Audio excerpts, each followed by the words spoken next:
I remember that night I launched Facebook from that little dorm in Kirkland House. I went to Noakes with my friend KX, and I remember telling him clearly that I was excited to help connect the Harvard community, but one day someone would connect the whole world. The thing is, it never even occurred to me that that someone might be us. We were just college kids. We didn't know anything about that. There were all these great big technology companies with all these resources, and I just assumed one of them would do it. But this idea was so clear to us that all people want to connect. So we just kept working on it, day after day after day. And I know that a lot of you are going to have your own stories just like this. A change in the world that seems so clear that you are sure someone else is going to do it. But they're not. You will. But it's not enough to have that purpose yourself.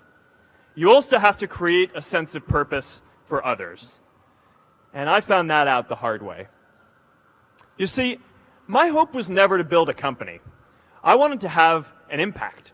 And as all these people started joining us, I just assumed that that's what they wanted to do too. So I never took the time to explain what it was that I hoped we'd build. A couple of years in, some big companies wanted to buy us. I didn't want to sell. I wanted to see if we could connect more people. And we were building the first version of Newsfeed at the time, and I thought, if we could just launch this, it could change how we all learn about the world. Nearly everyone else wanted to sell.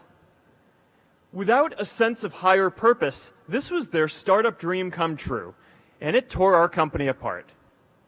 After one particularly tense argument, one of my close advisors told me if I didn't agree to sell the company right now, I would regret that decision for the rest of my life. Relationships were so frayed that within a year or so, every single person on our management team was gone. That was my hardest time leading Facebook.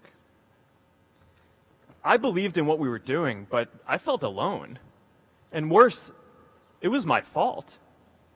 I wondered if I was just wrong, an imposter, a 22-year-old kid who had no idea how things actually worked. Now, years later, I understand that is how things work when there's no sense of higher purpose. So it's up to all of us to create it so we can all keep moving forward together.